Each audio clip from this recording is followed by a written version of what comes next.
Hello and welcome. I'm Thomas Porteous and you're watching The World Report on NewsX World. Let's take a look at some of the top headlines of the hour. US President Donald Trump bought at least $82 million in corporate and municipal bonds between late August and early October, including investment sectors that benefit from his own policies. New ethics disclosures show he made more than 175 purchases during that period. Bill Clinton's office says claims about his ties to Jeffrey Epstein are distractions after President Donald Trump said he'll urge the Justice Department to investigate the former president's connections. The comments come as Trump suggests the probe could reveal details about Epstein's dealings with powerful people, including Clinton and others in his network. Disagreements between President Donald Trump and Republican Congresswoman Marjorie Taylor Greene have spilled into a public feud. Greene has questioned whether Trump still puts America first and criticized his handling of the Epstein files as the House prepares to vote on whether to release them. Federal agents have carried out raids in Charlotte, North Carolina, as the Trump administration expands its immigration crackdown into the U.S. South. Homeland Security says the operations aim to remove public safety threats, warning of too many victims of criminal illegal aliens. India stands to benefit as Trump drops tariffs on over 200 food products, easing pressure on exporters hit harder than EU rivals. Coffee, tea, spices are among the exempt items, although analysts warn the upside may be limited. Following this, India and the United States are close to striking a trade deal which will cut tariffs and enable India to import US soybeans and corn. The agreement comes as New Delhi pressures farmers while Washington seeks access to its largest market. Moving south now, and voting has begun in Chile's general elections, dominated by debates on crime and immigration that have boosted far-right iron fist campaigns. Results are expected within hours after polls close later today. Ecuador begins a national referendum over whether to allow foreign military bases as part of President Noboa's plan to boost security. The move faces division among voters, with supporters citing the crime crisis and critics warning of sovereignty losses. We start this hour in the United States, and former US President Bill Clinton has responded after President Donald Trump has said he would ask the Department of Justice to investigate Clinton's past connections to Jeffrey Epstein. Clinton's spokeswoman, Angel Arena, rejected the allegations, saying in a statement on X that recently released emails prove Bill Clinton did nothing and knew nothing, calling the renewed attention noise aimed at political distraction. The remarks come as the Justice Department prepares to examine Epstein's ties to several high-profile figures, a move that has reignited public scrutiny surrounding the late financier's network. Speaking to reporters aboard Air Force One, Trump had claimed Epstein dictated memos, including powerful individuals, including Clinton, senior academic leaders, and major financial institutions. He said the investigation would reveal what Epstein knew about these associations. U.S. Attorney General Pam Bondi has directed the U.S. Attorney for the Southern District of New York to review Epstein's links to Trump's political rivals, including Clinton. The inquiry follows the release of thousands of pages of Epstein-related documents and continued bipartisan calls for additional disclosures. The investigation has also spurred a wave of online speculation after an email from Epstein's brother referenced the nickname Bubba, commonly associated with Clinton. The message wording has fueled social media conjecture, though its context remains unclear. We're now joined by David K. Johnson. He's an American author, and he joins us live from New York City. Thank you very much, David, for joining us here on NewsX World. Of course, this Epstein situation is at the forefront of a lot of Americans' minds. And now Donald Trump's move to distract from himself and has ordered the authorities to look into former President Bill Clinton, who of course denies all the allegations against him. Do you think Donald Trump is doing enough to move his voters and supporters away from wanting to know more in these files? No, I think Donald is failing spectacularly in this matter. Representative Thomas Massie, a Republican who has been a strong Trump supporter, said today that he expects as many as 100 Republicans out of the 218 Republicans in the House are going to vote this week to release the government's Epstein files. The massive documents we saw the other day came from the Epstein estate, not from the Justice Department. Yeah, and David, of course, this House is going to, the Senate is going to vote, apologies, the state legislature is going to vote on the release of these files. Let's give in the instance that they vote no and Republicans and Trump supporters get a majority, so the Department of Justice does keep hold of these. Do you see this quieting down anytime soon? And what could be the implications for the Trump administration if they do vote no? Tom, I don't see any prospect that this will be voted down. There's enough votes to pass it, and Massey saying many, many more Republicans are going to join in because of their own concerns about not being accused of helping to hide the Epstein files. But were that to happen, then I think the story would take another direction, and what you would see is more journalists and members of Congress interviewing the young women. Remember, we have 26 young women who are actively suing Trump. We have statements from about 200 of them, most of them under oath, and it's estimated that about 1,000 girls as young as 12 years old were trafficked by Ghislaine Maxwell and Jeffrey Epstein. Yeah, it's fascinating stuff. David, do stay with us. We will, of course, bring you all the updates here on Newsweek's World when it comes to the release of those files and that vote that's coming up very soon.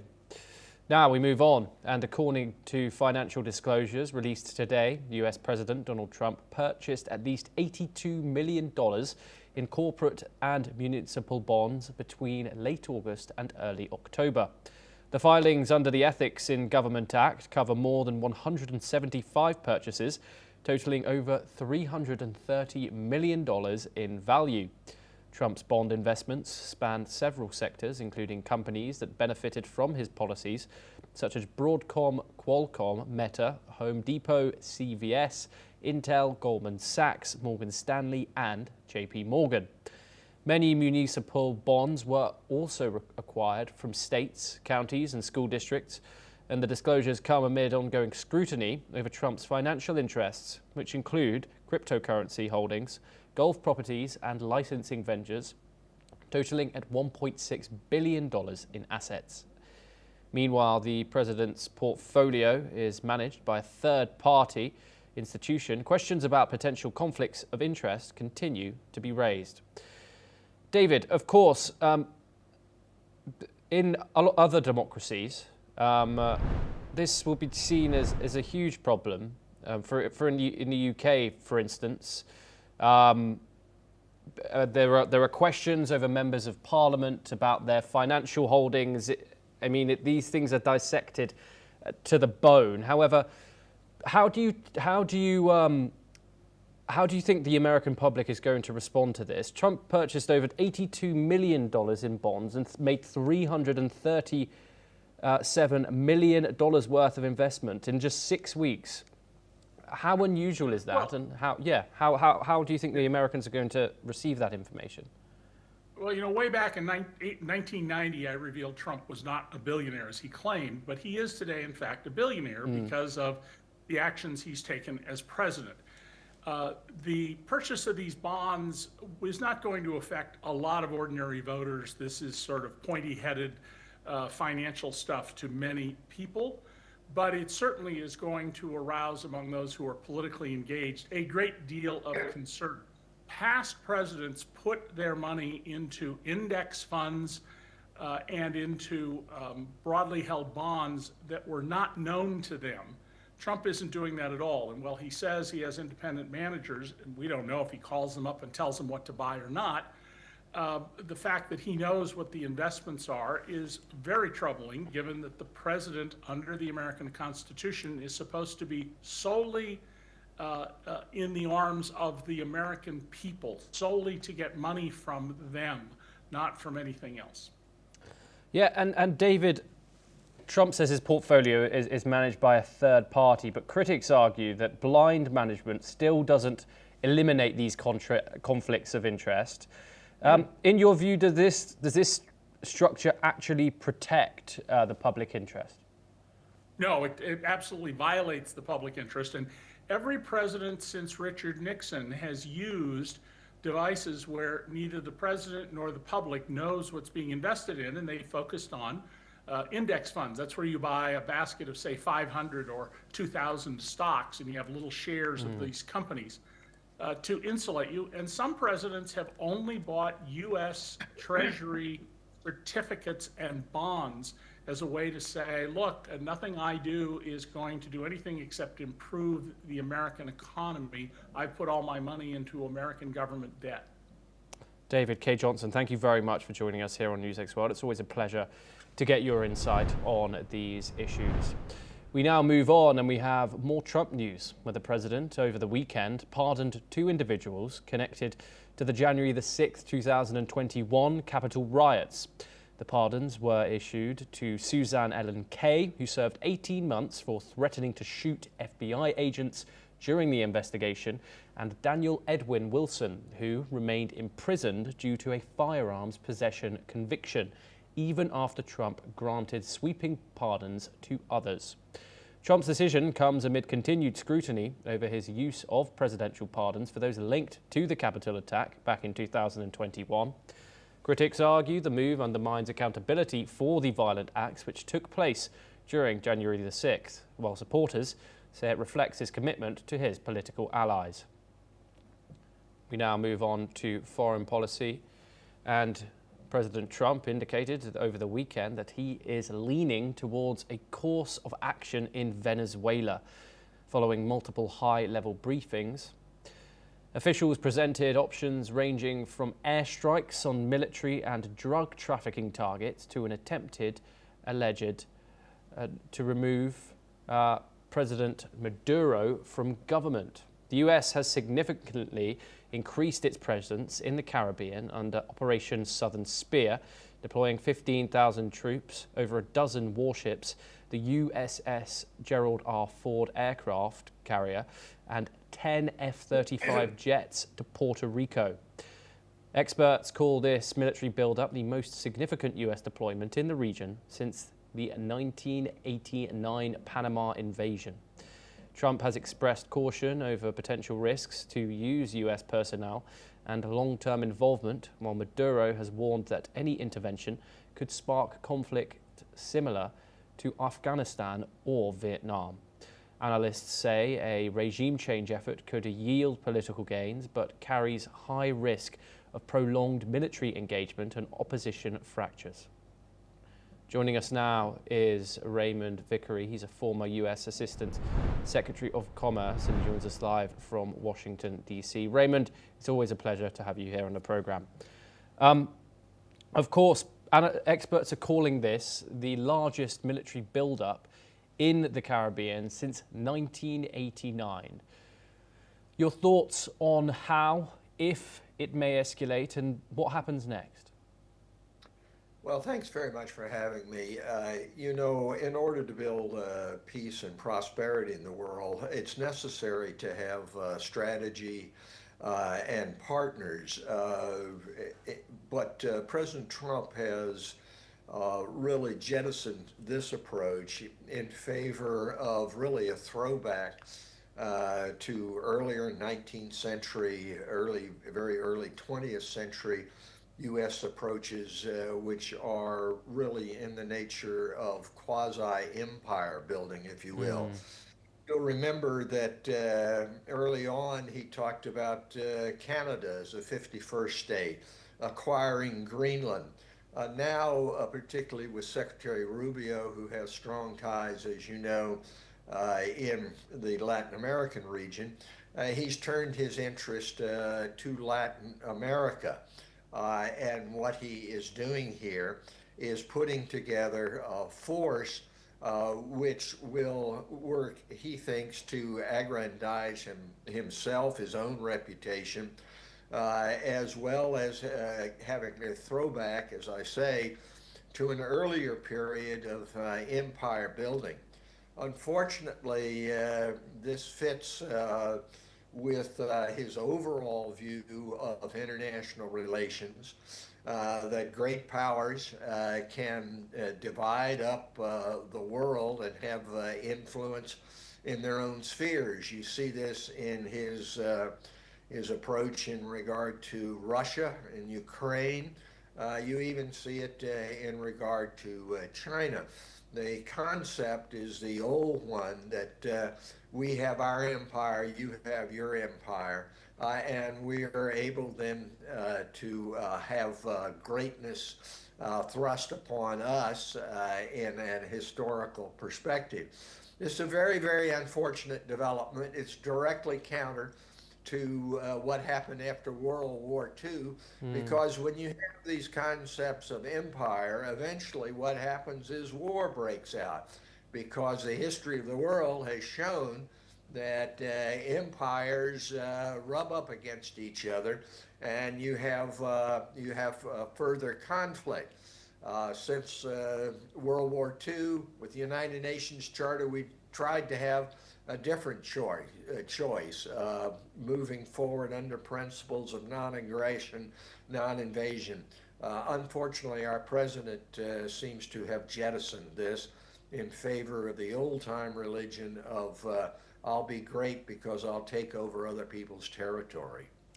Raymond, what objective would Washington realistically achieve in direct involvement with Venezuela? And where does this play into the narrative of the United States' involvement in leftist governments in Latin America? Well, I don't think really that the United States will, in the longer run, achieve anything at all. This approach of aggression in order to rectify what are admittedly problems. I mean, nobody thinks the Maduro government is a great institution, but the problem is the approach, and whether in the longer term you're building something which is really America first, or is some other concept that America first means domination of others. And in the longer run, this doesn't work. In the short run, of course, Trump is very transactional, and he looks at it in the immediate effect. If you look at Venezuela, there's oil, obviously. It's the old-time way of looking at aggrandizement, which means basically that you take over assets and natural resources, people, in order to be able to enrich yourself. This doesn't work. In regard to leftist governments, we tried through covert action and even overt action in Chile, the overthrow of the government down there. And we've had this approach, of sending the Marines whenever there's a problem in a country which you don't like. The lesson of history is this does not work in the interest of the United States, and is a complete reversal of what the approach has been, as I say, since World War II, in regard to Latin America. You will notice that the Pan-American Summit, which was scheduled for next month in the Dominican Republic, has been canceled. And it's been canceled basically because the United States loses interest under President Trump in a multilateral rule of law approach in favor of my way or the highway. It's a very, very distressing development, but is one with what the Trump administration foreign policy is around the world. Raymond, thank you so much. Do stay with us as we have a further update. Samsung Electronics, Hyundai Motors, and other major South Korean manufacturers announced new domestic investment plans following a US trade deal that raised concerns about weakening local manufacturing. Samsung will add a memory chip production line at its Pyeongtaek plant as part of a 450 trillion won in domestic investments over the next 5 years. The move comes amid surging global demand for AI chips and rising semiconductor prices. Mass production at the new P5 plant is expected to begin in 2028. Hyundai Motor announced domestic investments worth 125.2 trillion won from 2026 to 2030, while shipbuilders Hanwha Ocean and HD Hyundai also unveiled expansion plans. President Lee Jae-myung urged companies to maintain domestic investments and consult with the government to optimize the $350 billion US-bound investment package. Samsung said the plan will create quality jobs and support small, medium, and venture companies, preparing for long-term growth in AI-driven memory semiconductor demand. This is what both the parties said. 좋은 상황을 만들기보다는 나쁜 상황을 만들지 않는 게 최선이기 때문에 매우 어려운 과정이었다는 여러분도 잘 아실 것 같습니다. 그럼에도 불구하고 어쨌든 남들이 예상하지 못한 성과라면 성과, 방어를 아주 잘 해낸 것 같습니다. 국내 산업 투자가 축소될 걱정을 하셨는데 일부에서는 우려가 있겠지만 그럴 일이 없도록 저희 삼성은 국내 투자 확대 또 청년의 좋은 일자리 창출 그리고 또 아까 말씀하신 상생도 중소기업 벤처기업과의 상생도 더더욱. Okay, joining us now is Raymond Vickery once again. Samsung and Hyundai are both expanding massively at home right after this US trade deal raised concern about weakening Korean manufacturing. From the US perspective, does this mean fewer American manufacturing jobs than Washington expected? Well, it certainly shows the perils and difficulties of abandoning a multilateral, market-driven approach to international economics in favor of the one-off transactional approach which President Trump and his administration have embarked upon.